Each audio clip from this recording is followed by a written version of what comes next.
I would like to try and connect the Miraglim, Tisha B'Av. That's an easy one. We know that the Miraglim spoke and gave their bad news and caused Am Yisrael to falter on Tisha B'Av. But I'd also like to connect that with Gan Eden and Mechirat Yosef, in the hopes to try and answer, for me at least, something which I have struggled with and I continue to struggle with. And I think that for many people, if we're really honest with ourselves, there are times when we struggle with this question. And the question is, after 2,000 years of Galut, after seeing the events of October 7th, after reading about the Holocaust and hearing all the stories, after personally hearing all types of stories that you read across, come across all the time, and WhatsApp and all kinds of things like that, and you hear stories that are inspirational, but you also hear stories that are incredibly heart-rendering sad. And they tear at your neshama a little bit. They tear at your soul. And the question you have to ask yourself is, how do I maintain my connection with Borei Olam? How do I feel after 2,000 years of galut, of pain and suffering, of trials and tribulations, of Am Yisrael? On a very simple level, the day after October 7th, they were already vilifying Israel for October 7th, which is something we've probably haven't seen in I don't know, in my lifetime for sure, but probably in history that I know of. Here, Am Yisrael was suffering this terrible, terrible occurrence, and within a very, very short period of time, literally, I don't mean to be so crass, some of the bodies were still burning. Some of the bodies were still smoldering. And they were accusing Am Yisrael, we are the people, we are the cause of this, it's our fault. We did this. And it's taken off like wildfire. Outside of people who truly understand, we defend Am Yisrael, we are Am Yisrael, we defend Israel. But go into the regular world, this ideology is taking root. And it's taking root in a very insidious and terrible way. And sometimes you ask yourself, how much? How long? After seeing all this pain and suffering, what we have to understand, or what we should understand, what the Torah wants us to understand, is not to approach our relationship with Borei Olam as Borei Olam, we've suffered so much, you owe it to us. You owe us Mashiach. You owe us redemption. You owe us Geula. You owe us an end to the suffering, and the world should see that we are the nation that stayed true after 2,000 years, 3,000 years of suffering. We are the nation that stayed true to what you wanted. We keep the Torah and the mitzvot, and through all of this suffering, and now Borei Olam, you owe us our time in the sun. You owe us our time when we can show the world, see, this is what you get for doing the right thing. It's a very immature, it's a lacking of understanding of what Borei Olam wants from us. And I think that the stories of the Miraglim, of Gan Eden, of Mechirat Yosef can help us understand what the real message, what the true story, how we're supposed to survive the Galut. So let's start with this pasuk that Moshe Rabbeinu says to Am Yisrael. Moshe Rabbeinu says, "Echa esa levadi torchachem umasachem berivchem." How can I carry this burden, your contentiousness, your burden, your quarrel, your difficulty? Every 2 minutes, I'm trying to solve squabbles. Every 2 minutes, I'm trying to fix something. And we just jump and ping pong from one challenge to the next, from one difficult situation to the next. And you don't seem to be able to find the ability to just say, hey, you know what? Hashem is here. Hashem is taking care of us. Hashem took us out of Egypt. He gave us the man. He gave us the water. He gave us Ananei HaKavod. He's defeated Amalek. He did everything for us. He split the sea. He did the 10 plagues when we were in 10 makot when we were in Egypt. All of this was all because Hashem really loves us. In fact, if you understand, Anochi Adonai Elohecha shehotzeticha me'eretz Mitzrayim. It's the first of the 10 commandments. Borei Olam says with pride, I am Hashem. Who am I? I took you out of Egypt. It's a point of pride for Borei Olam. I took you out of Egypt. I love you so much. Look what I did for you. And yet, Moshe Rabbeinu says, just a few pesukim after he says, Ta'am Yisrael, Echa Esa Levadi, he says, Vateragnu be'olechem, vatomru. You stood in, right, not Vateragnu, you hid in your tents, and you said, B'sinat Adonai otanu hotzeanu me'eretz Mitzrayim latet otanu b'yad ha'emori lashmidenu. You, Borei Olam, you took us out of Egypt, you brought us to the desert, you took us to the edge of the land of Israel. Why? So that the Amorim will destroy us. Why? Because you hate us. It is literally the epitome of reversing, of saying we don't believe in the first of the 10 commandments. Hashem says, and you say, God, that's what you were proud of? No, God, really? It was a trap. You took us out of Egypt, you hate us, and you brought us here to destroy us. You understand the contradiction or the zeh le'umat zeh, this opposing this? And a little bit later, the next pasuk, Ana anachnu olim achenu, Ana anachnu olim achenu ha'emasnu levanenu. How could we possibly go up to Egypt, to Eretz Israel? Our brothers have completely ruined our hearts. Hemasnu is weakened, has corrupted, right? Has corrupted our hearts. And this, if you want to say in a nutshell, is the essence why Borei Olam told Am Yisrael, you know what? This generation, you stay here. You don't get to go into the land of Israel. Your children, they will go to the land of Israel. Your children have a different understanding of good and bad. And it's a pasuk. Hashem said like this, Im yireh ish b'anashim ha'ele ador hara hazeh. If one person from this generation, right, meaning no one from this generation, will go to the land et Eretz HaTova, asher nishbati latet la'avrotechem, zulati kalev ben yufaneh, only kalev ben yufaneh, right? And then Hashem says, V'tapchem asher amartem lavaz, your children that you were telling them, listen, we came here to die, right? Asher lo yadu hayom tov vara, that they don't understand the difference between good and bad. Where do you see the word tov vara like this? In the beginning, in chapter 2, in Perek Bet of Bereshit, right? Hashem creates two trees, tree of Etz HaChaim, and then the tree of Tov Vara. So now we have just linked from the Pesukim, a link between the Meraglim and Gan Eden. And it's just an essential message here. And the question that you have to ask yourself is this. Am Yisrael comes out of Egypt, they just finished seeing the splitting of the sea, and I see they're at Har Sinai 7 weeks, 49 days later, 7 weeks later, and Hashem says, gives them the Aserta Dibrot, and 40 days later they go and they do Chet HaEgel. Moshe goes to Hashem and says, Ana sana chatatem, forgive them. And Borei Olam says, yes, I forgive them. Moshe Rabbeinu prayed for the same forgiveness and the time of the Meraglim. And Borei Olam says, I forgive them, but they're going to die in the desert. Why?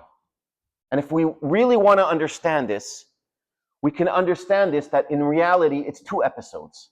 There's episode 1 is the sin of Egel. Episode 2 is the sin of the Meraglim. But something happened in Meraglim that Hashem says, enough. You stay here. The children that don't know Tov Vara, that don't know the difference between good and bad, similar to Tov Vara that we find out in Gan Eden, they're going to go into Eretz Israel.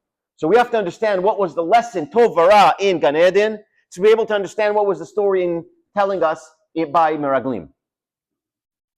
What happens in Gan Eden? Hashem creates Adam, Chava. He says, listen, I created multitude of trees. They all bear beautiful, tasty fruit. I want you to eat from them. I created a good world, and I want you to enjoy this world. I want you to eat from these fruits. I want you to understand how much benevolence I've given you. There's one thing I haven't given you. I've planted a tree in the middle. The Ramban says that there were the two trees, Etz HaChaim, Etz HaTov HaRa, were next to each other, in the middle. So a big target, big round circle. In the middle, Circle Park. Right? That's also Gan Eden. In the middle is Etz HaChaim, it's Hadat Tov HaRa. This one you can have, and this one you can't. And what does Chava do? Chava's having a conversation with a snake. And the snake says, why don't we eat from the Etz Hadat? And Chava says to the snake, Hashem said no. So what does the snake do? The snake says to Chava, Afki Amar Elohim, even though God said no, and he stops. He stopped. Now, it's not a very convincing conversation. You're running late, and you're driving on the highway, and you see the policeman right next to you, and your wife says, you better step on it. You better step on it, floor it, go as fast as you can, because we can't be late to this dinner. We have tickets, we can't be late. And you say, there's a policeman right there, he'll catch us. And your wife says, and so what if there's a policeman? What kind of argument is that? You know what's going to happen. You're going to hit the gas, the policeman's going to see you go from 65 to 95, and then he's going to light you up and pull you over, and instead of being 5 minutes late, you'll be 35 minutes late. It's going to take 30 minutes to write you a ticket, right? So what kind of answer is Afki Amar Elokim? Just because God said no, therefore what? That's the argument of the snake. So what we really have to pay attention to is this.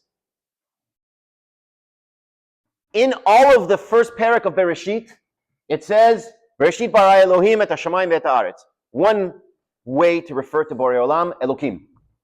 In all of, right, Vaya Elohim kitov, right? Vayivra Elohim, everything is one time the name of Shem Elokim. In Bereshit, in Parak Bet, you hear the beginning of Parak Bet, it says like this. Ele toldos shamayim ba'aretz behi bare'am, b'yom asat Adonai Elohim eretz v'shamayim. What's the difference? Introduction of the Yud Kei Vav Kei, of Hashem's name Yud Kei Vav Kei, which we know means chesed, kindness. So what did the snake say to Chava? It's true that Hashem came to you, Yud Kei Vav Kei, kindness, chesed. But don't look, that's not what the real Hashem is here. Hashem is Elokim. He's the midah of judgment, of din. So the midah of judgment said, don't eat from the tree. You want to know why? Because if you eat from the tree, you're going to become like God. And it's a power struggle. God's at the top of the mountain. He doesn't want you to get to the top of the mountain. He wants you to stay at the bottom. But if you eat from the tree, you get to become like God. It's a power struggle between you and God. So eat from the fruit, and then you can become a God too. That's the argument of the snake. And it starts with Afki Amar Elokim. Because God, even though God said don't eat, but you know what? It's the judgment part of Borei Olam. It's the deen of the Borei Olam. It's not the Rachamim. It's not the God who loves you. Look around. You see all these fruits? You see all this great, beautiful Gan Eden? It's a trap. It's a trap to distract you from the true capability that you could reach if you eat from the fruit of the tree, of the tree of knowledge, right? Of Etz Hadat Tov HaRa. In other words, God doesn't love you. God doesn't care about you. God's not here because he didn't create all of this because he really loves you. No. He's doing this because he's trying to trap you. He's trying to trap you in a place where you're just going to be the hamster running on the wheel. He's Borei Olam up there, but you're the hamster running on the wheel down here. That's the argument of the snake to the tree. The snake to Chava. What did the spies say to Am Yisrael? Spies said to Am Yisrael, the land that God promised us, it's beautiful. Eretz Zavat Chalav Udvash. Beautiful land, fruit trees, everything.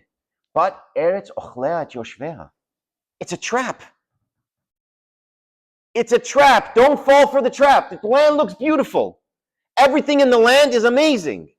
The most amazing fruit, the most amazing scenery, the most amazing everything you want. But it's a trap. Eretz ochleat yoshvea. It's a land that eats its inhabitants, that swallows its people. What the spies were doing was making the same argument that the Nachash made to Chava.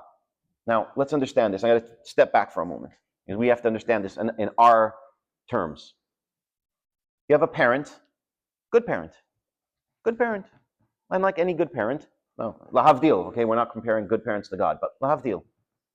It's the way we can understand. It's the way we can understand how God is, it reaches us, is how we can understand the relationship between parent and child, both when we're children looking to our parents and we're parents looking down to our children. You have a relationship with your child, and something goes wrong. Child is upset about something that you did. How would we like our child to react? Listen, we made a mistake. Let's have a conversation. Let's talk it through.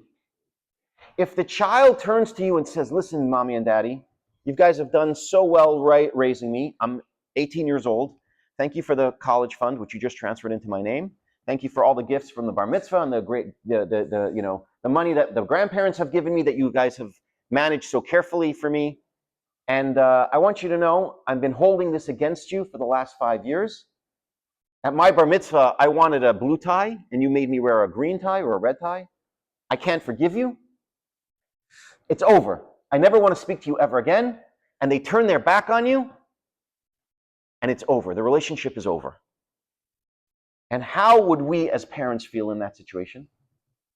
Listen, whatever mistake we made, we're willing to try and fix it and work on it and talk it through. We'll see a therapist. We'll see 2 therapists. We're Jews. We see a lot of Jewish therapists in the community. It's not a problem. Psychiatrists too. But let's talk it through. Let's work it out. But don't turn your back on us. Don't shut us out of your life. The most painful experience that a parent can go through is when a child turns to the parent and says, I can't forgive you. I don't like you anymore. I don't want to have anything to do with you. I don't want to talk to you ever again. I block you. You're out of my life. Am Yisrael, Am Keshe Oref. What is the word Am Keshe Oref? We translated it as a stiff-necked people. It's true, that is a very decent translation. But the truth is, Am Keshe Oref, they were stubborn and they turned their back on Borei Olam. So one time Moshe Rabbeinu comes to Am Yisrael and says, listen, what are you guys doing? 40 days ago is Har Sinai. 40 days later is Egel. What are you doing? And we said, you're right, we made a mistake. And Moshe Rabbeinu goes to Borei Olam, says, Borei Olam, Ana sana pe chatatam. Carry this sin for us. And Borei Olam says, okay, you haven't turned your back on me. But when you, the spies, come down and you tell the people that it's a trap, that the land that I promised Abraham, Yitzchak, and Yaakov, and that it's been waiting 400 years to give this to you, the grandchildren of Abraham, Yitzchak, and Yaakov, that this trap, this land is a trap, and that God only means bad, and God hates you, and Am Yisrael, you fell for it. You believed it. You believed it in your bones. You sat in the ohel. You sat in your tent, and you told your children, listen, we're all going to die. There is no future. We're not here for anything good. At that point, Borei Olam says, there's nothing I can do. It's irredeemable. You, this generation that believes it so deeply in their bones, you have to stay here. Now let's understand this. There's something here that we can learn from the story of Yosef. There's a similarity between Yosef and the spies. What did Yosef do? Yosef is Vayaveh et dibatam ra el avihem. Yosef is bringing bad reports on his brothers to his father. What does that mean if you're bringing a bad report about your brothers? It means you're spying on them, keeping notes, and coming back and saying, listen, on Monday, the brothers did this. On Tuesday, the brothers did this. On Wednesday, the brothers did this. On Thursday, oh, you want to know what they did on Shabbat? Even worse, right? What does Yaakov Avinu do? And this is Reb Shamshon Raphael Hirsch says this. Yaakov Avinu does is he tells Yosef in the beginning of Parshat Vayeshev. Let me just get there.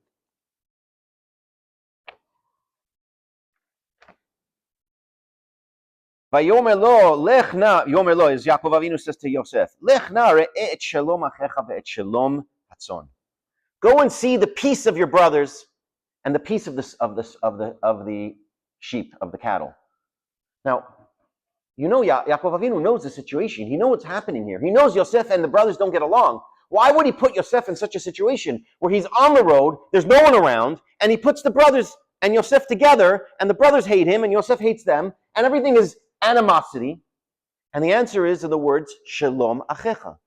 Yosef, until now, you have been going out to spy on your brothers negatively. Now I want you to go and report back to me with a positive. I'm retraining you. Right? There's a word in psychology, I don't remember what it is, but when you retrain yourself to look at something from a positive perspective instead of a negative perspective. So Yosef, go and retrain yourself.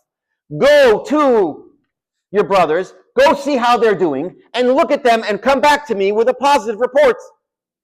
Unfortunately, that all goes sideways. The brothers see Yosef, and they say, oh, here comes Bala Chalamot, and they decide we're going to kill him. And there's a lot of similarities in the story of the spies and the story of Yosef in this episode of Yosef. The spies start in the desert and they end up in Hebron. Yosef starts in Hebron, ends up in the desert.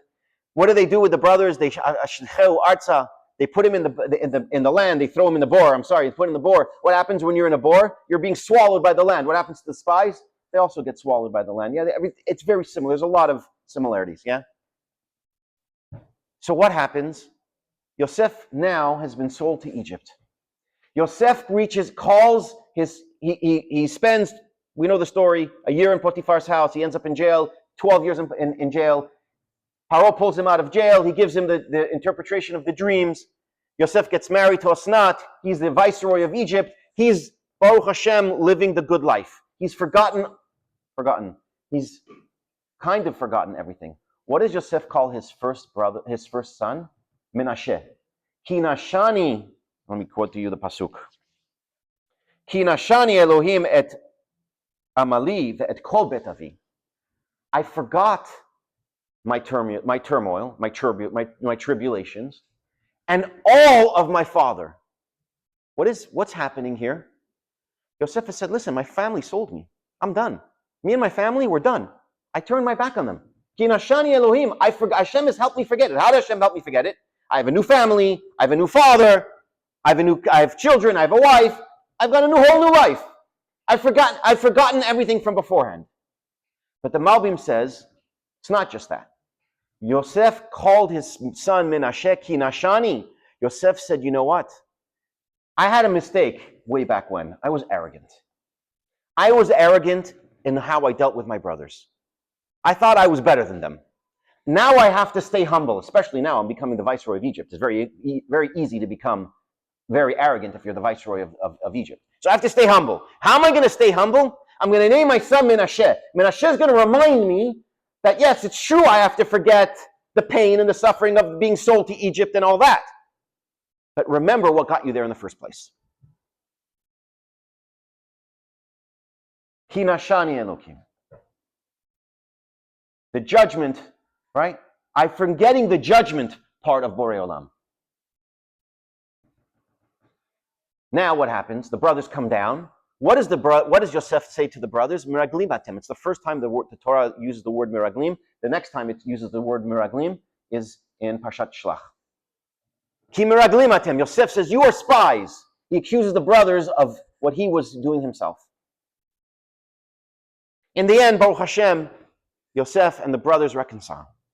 How do they reconcile? Yosef says, out of all of the pain and the suffering that I went through, I became a better person for it. I started off arrogant. I started off as the guy who spied on his family.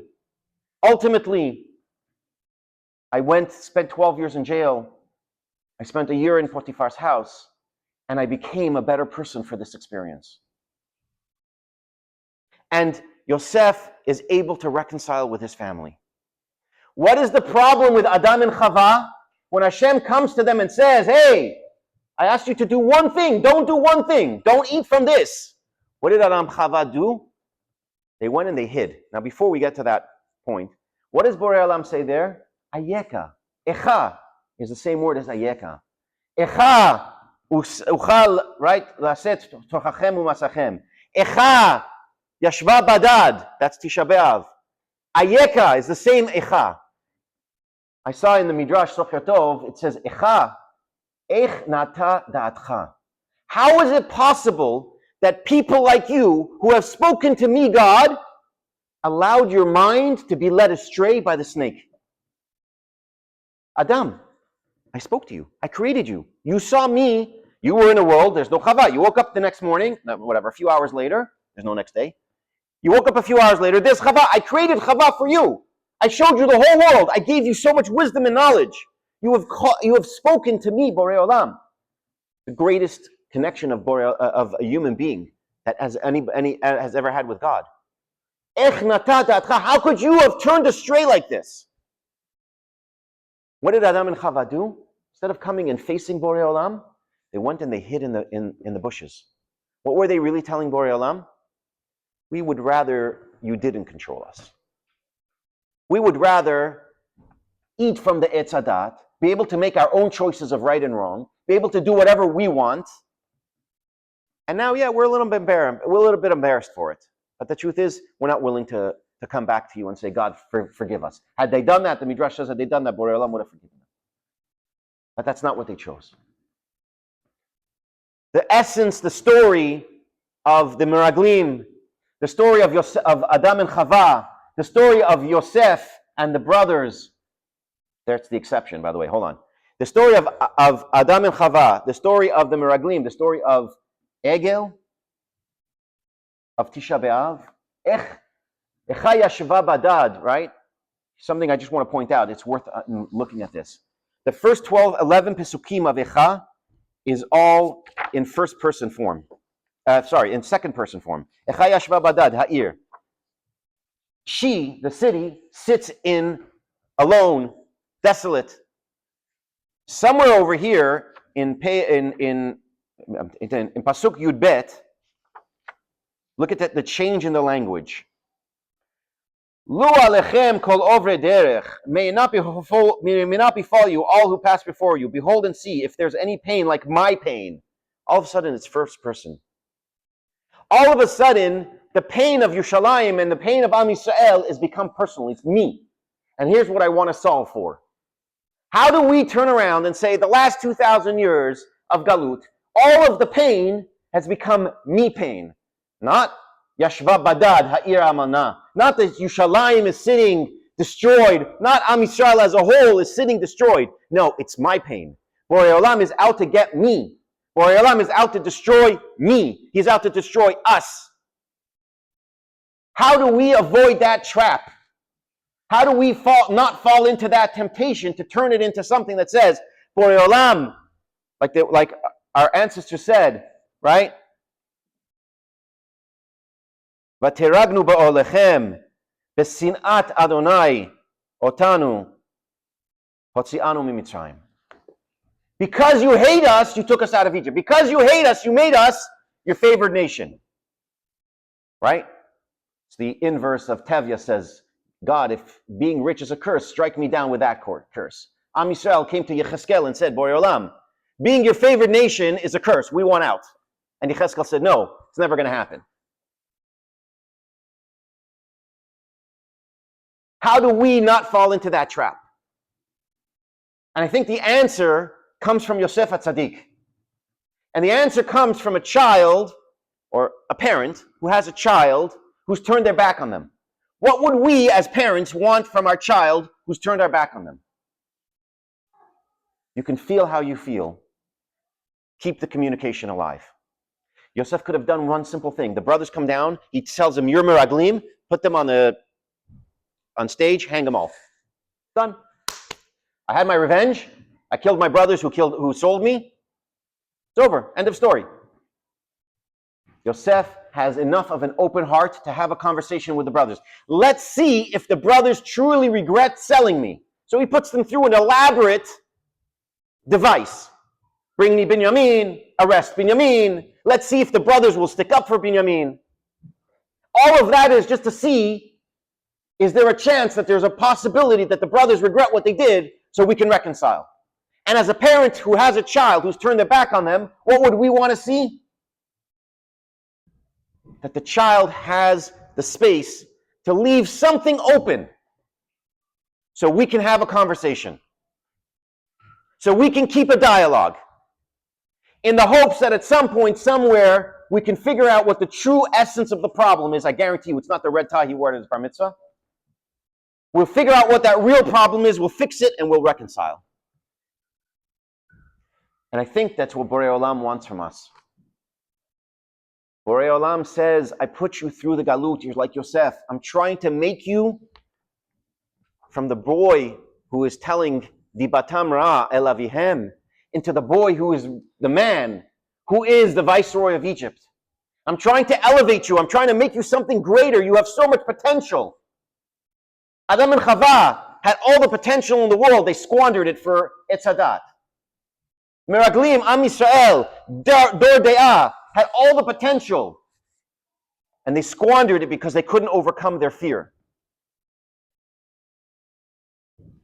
And what Borei Olam wants us to do and wants us to say is, keep the door open. Keep the conversation, the dialogue going. We're in pain. How could you not be? To see that boy crying, it wasn't Eviatar, it was the other boy, I don't remember his name, I'm sorry. Crying, he's sitting there in a video crying, Hamas is doing this to me, he's emaciated, he's basically practically a living skeleton. He's crying, come, save me. If that's not the voice of Am Yisrael at this point in Galut,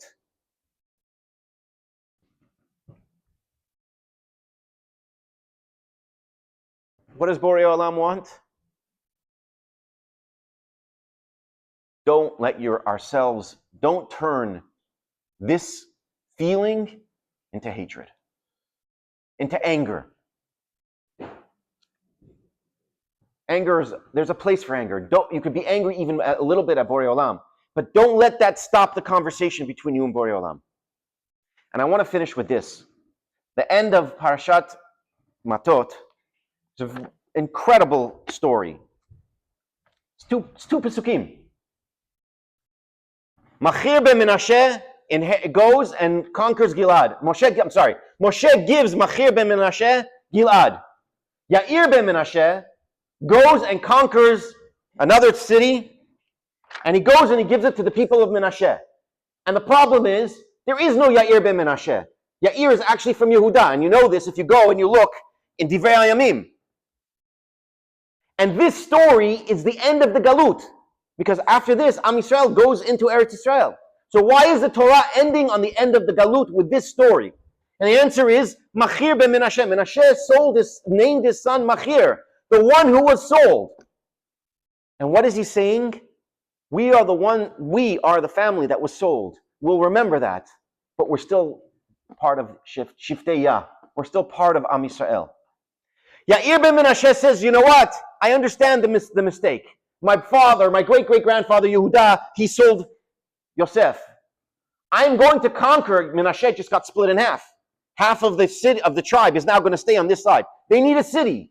I'm a good warrior. I'm going to conquer that city, and I'm going to give it to these people in Menashe to have a place to live. I'm going to make amends for what my great-grandfather did. And that's how the Torah finishes. And where does it finish? In Gilad. You know when's the only other time we hear about Gilad? 2 times. One is the Ishmaelim that come to take Yosef were coming from Gilad.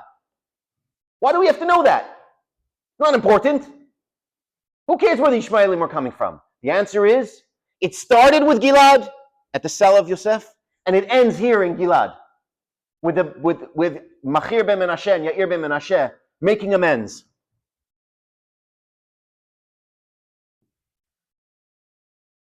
Kinashani Elohim, et amali ve'et kol bet avi. Borei Olam, help me forget. We're in Galut. We're here in Beverly Hills. Sometimes we forget. We can't forget everything. But at the same time, we have to remember. We have to leave place in our hearts to find a way to keep the relationship with Borei Olam, to keep the conversation with Borei Olam, to keep the tefillot with Borei Olam. In our hearts, don't close your heart off to God. Don't close your hearts off to the people in Eretz Israel. In my view, whatever extra money we have for tzedakah, and I know that nobody has any extra money for tzedakah today, but you have to find a way to scrape together a few extra dollars. And piggybacking on what Rabbi Vasogi said last night, even if we take $1 a day, donate it to the widows and orphans in Eretz Israel, the widows and orphans of this war. Donate it to the people who are suffering the most right now from this war. Show God, yes, we're suffering. We are like Machir ben Menashe. We are like Yair ben Menashe. We still remember that we're brothers. We still remember that we're all one family. And we know we've been through a lot, but we're still connected. We're still all together.